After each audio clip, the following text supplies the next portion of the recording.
नमस्कार। भारत की अर्थव्यवस्था के लिए समुद्र एक लाइफलाइन की तरह है। सोचिए, देश का लगभग सारा ट्रेड, सारा व्यापार इसी रास्ते से होता है। लेकिन सवाल ये है कि क्या हम इस विशाल नीले अवसर का पूरा फायदा उठा पा रहे हैं? तो चलिए आज इसी पर गहराई से बात करते हैं। देखिए, ये जो तस्वीर है ये भारत की समुद्री ताकत की एक झलक है। हमारे देश का 95% ट्रेड समुद्र के रास्ते होता है। ये बहुत बड़ा आंकड़ा है।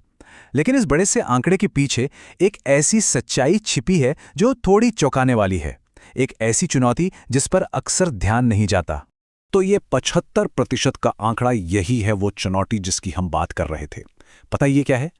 भारत के अपने कंटेनर ट्रांसशिपमेंट बिजनेस का 75% हिस्सा विदेशी पोर्ट संभालते हैं।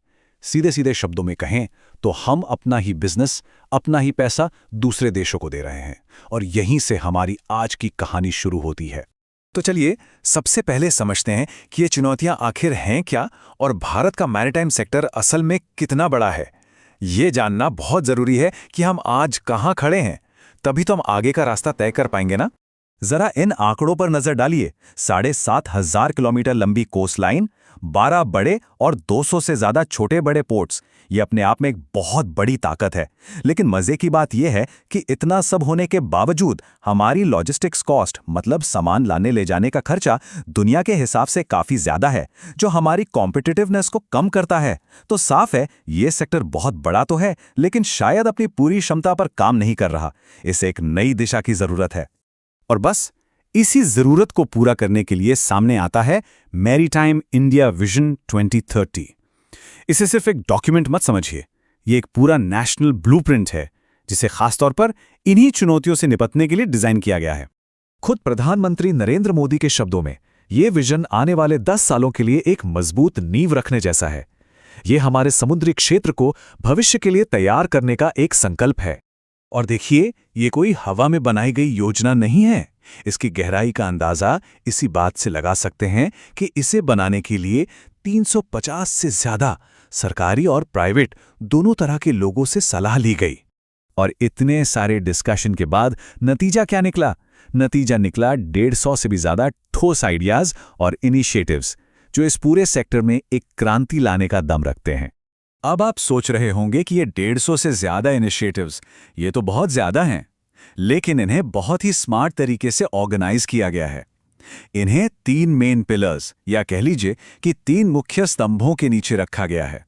चलिए इन्हें एक एक करके समझते हैं। तो पहला पिलर है पोर्ट्स को बड़ा, स्मार्ट और तेज बनाना। दूसरा है ब्लू इकोनॉमी को ग्रो करना, मतलब समुद्र से जुड़ी अर्थव्यवस्था के नए रास्ते खोलना। और तीसरा है ये सब कुछ ग्रीन तरीके से, ग्लोबल स्टैंडर्ड्स के साथ करना। चलिए पहले वाले से शुरू करते हैं। ये स्लाइड असल में पहले और अब की कहानी बताती है। देखिए, पहले क्या होता था, जहाज़ों को पोर्ट पर क्लियरेंस के लिए बहुत टाइम लगता था। अब टारगेट है इसे 20 घंटे से भी नीचे लाने का। सारी मैनुअल कागजी कार्रवाई की जगह लेंगे डिजिटल स्मार्ट पोर्ट्स।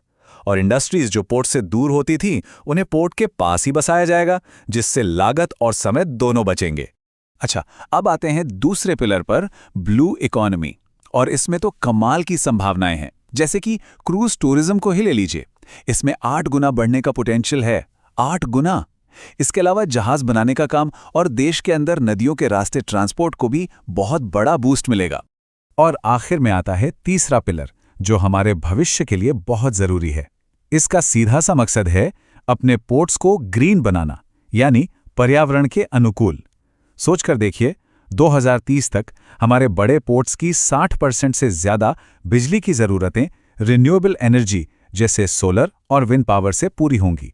ये सस्टेनेबिलिटी की तरफ एक बहुत बड़ा कदम है।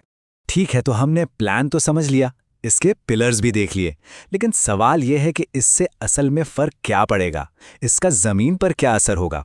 चलिए अब कुछ ठोस आंकड़ों और टारगेट्स पर नजर डालते हैं।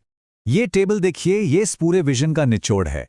ये बताती है कि हम कहां से कहां पहुंचना चाहते हैं। जैसे ट्रांसशिपमेंट बिजनेस, जो आज सिर्फ 25% भारत में है, उसे 75% से ज्यादा पर ले जाना है। या शिप बिल्डिंग में, जहां हम अभी टॉप 20 से भी बाहर हैं, वहां से सीधे टॉप 10 में आना है।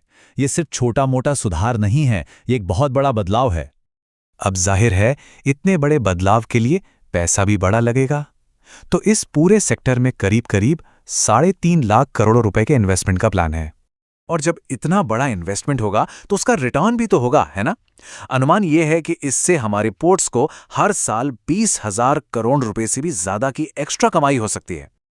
और हाँ, सबसे जरूरी बात, नौकरियां। इस पूरे विजन से डायरेक्ट और इनडायरेक्ट कुल मिलाकर 20 लाख से ज्यादा नई नौकरियां पैदा होने की उम्मीद है। ये देश के युवाओं के लिए वाकई एक बहुत बड़ा अवसर है। तो आखिर में सवाल यही बचता है, क्या ये एम्बिशियस ब्लूप्रिंट सच में भारत को दुनिया की अगली मैरीटाइम सुपर पावर बना पाएगा? कागज पर तो प्लान बहुत मजबूत लगता है, इरादे भी साफ हैं। अब देखना ये होगा कि ये विजन भारत के समुद्री भविष्य को असल में कितनी ऊंचाइयों तक ले जाता है।